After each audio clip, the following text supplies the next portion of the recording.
السلام عليكم حبايبي الحلوين. النهارده هنعمل احلى رقيش هتجربيها.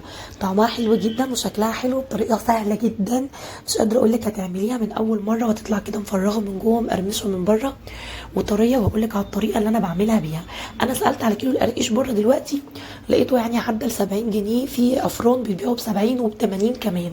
شكله حلو جدا. وهنعمل الكميه دي كلها هتطلع معانا تقريبا 2 كيلو واكتر. شايفين الكميه عامله ازاي؟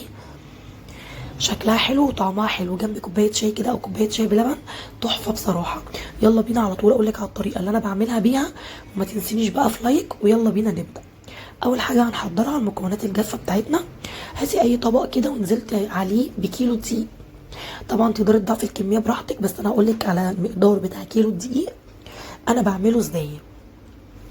هنزل بقى كده على كيلو الدقيق دوت بمعلقه كبيره من ريحه الكحك. انا مش بحب اعملها بالشمر واليانسون قوي. لو بتحبي تطحنيهم كويس وحمصيهم وحطي عليها شمر ويانسون، انا بحط ريحه الكحك وبستكفى بيه. ونزلت بثلاث معالق كبار من السمسم، وثلاث معالق كبار من السكر. وهنزل بقى هنا الكوبايه دي هحضرها كده. هحط فيها الاول كده كوبايه من الميه الدافيه، هنزل عليها كده باكت من الخميره ومعلقه كبيره من السكر. سكرها كان مظبوط. ممكن تضيفي لها معلقه سكر زياده، يعني تحطي نص كوبايه من السكر، لكن ما تقلليش عن كده، هتبقى دلع معاكي ومش حلوه. هنزل بقى كده على الدقيق بتاعنا. حطيت عليه رشه ملح وابتديت اقلب المكونات الجافه كلها مع بعض. انا عامله ميكس ما بين الزيت والسمنه. انا كيلو دقيق بيحتاج نص كيلو ماده دهنيه. انا حطيت سيحت كده السمنه، دفيتها بس كانت دافيه. انا شلت منها نص كوبايه كده من السمنه وحطيت مكانها زيت. ممكن تستبدليها بكوبايه من الزيت وبقيه الكميه سمنه. الزيت بيخليها مقرمشه معاكي شويه. كل ما تحبيها مقرمشه هتزودي كميه الزيت. شايفين بقى هنا الوش بتاع الخميره؟ الخميره بتاعتي فعاله وحلوه جدا. في الاول كده تدعكي الدقيق بالسمنه حلو، والخطوه دي مهمه جدا. افركيه كده ما بين ايديكي زي ما شفتيني عملته. واول ما تحسي ان خلاص الدقيق اتشرب بالسمنه، هنزل عليها بالكوبايه الميه اللي انا عاملاها بالخميره. بصي العجينه ناشفه، فحطيت لها كمان نص كوبايه من الميه. يعني اخدت معايا كوبايه ونص من الميه، وممكن تاخد معاكي من كوبايه لكوبايتين على حسب نوع الدقيق. انت اختبري كده العجينه وما تبقاش مشققه في ايدك وتبقى سهله عليكي في التشكيل. سبتها بس ارتاحت 10 دقايق، وبعدين ابتديت اشتغل فيها على طول عشان السمنه ما تجمدش فيها. هشتغل فيها وهسيبها بقى في الصواني او في الصاجات اللي هتحضريها. انا بفرد حته حته صغيره كده عشان تبقى سهله عليا، وبسويها وبقطعها بقى باي حاجه ما عندك بقى، بسكينه باي حاجه كده قطعيها بالشكل الجميل ده. سهله كده. وبرصها في قلب الصاج او في قلب الصينيه بتاعتي. وبعدين بعمل الكميه كلها، ما بتاخدش معايا وقت في التشكيل خالص.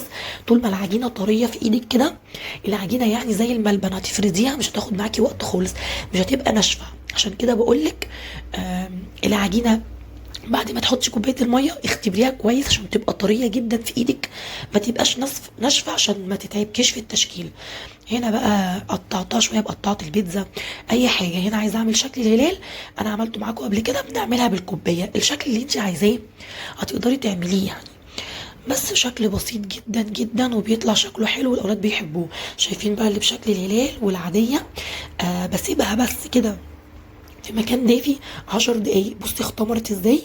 وبعدين بسخن الفرن على درجة حرارة 180 وبدخلها الفرن. بتاخد معايا تقريبا 30 دقيقة. بس انا بعد 20 دقيقة بشوفها عشان لو الفرن بتاعك حامي. هنا لو عايز تعمليه شوية كده بالسمسم، شوية طوال شوية صغيرين، قلتلك فكرة التشكيل دي براحتك خالص. بعد 20 دقيقة زي ما قلت لك، ما تنسيش تفتحي عليها الفرن وتشوفيها. ودرجة حرارة الفرن ما تعلاش عن 180 عشان ما يحرقش منك وياخد لون بسرعة ويبقى ناي من جوه. شايفين لونه حلو ازاي؟ لونه حلو وريحة البيت تحفة. ريحة الكحك انا بحبها في القراقيش قوي. ولو حطيتي برضو الشمر واليانسون بتبقى حلوة قوي، بس انا ولادي بصراحة مش بيحبوها. شايفين بقى طريه كده من جوه ومقرمشه من بره. وشايفين بقى تحفه تحفه بصراحه، احلى من اللي بنجيبها من بره الف مره. هستناكي تجربيها واستنى رايكم في التعليقات. ولو انت لحد دلوقتي بتشوفيني، ما تنسانيش في لايك وشير واشتراك في قناتي وتفعلي جرس التنبيه عشان يوصلك مني اشعار بكل جديد. وشكرا جدا على الكلمه الحلوه. وما تنسوش بقى صلوا على النبي في الكومنتات. ويا رب الفيديو يكون عجبكم، واشوفكم على خير ان شاء الله في فيديو جديد. وشايفين بقى الكميه؟ انا عايزه اوريكم يعني بصراحه الكميه كبيره على فكره. الحاجات الازاز دي غويطه يعني. عملت معايا كميه كبيره، وعايزه اقول لك ان لسه في شويه تاني، بقيت نص صاجه في الفرن. دي كانت اخر حاجه بقى. بألف هنا وشفا الكل اللي هيجربها، واشوفكم على خير ان شاء الله في فيديو جديد، وباي باي.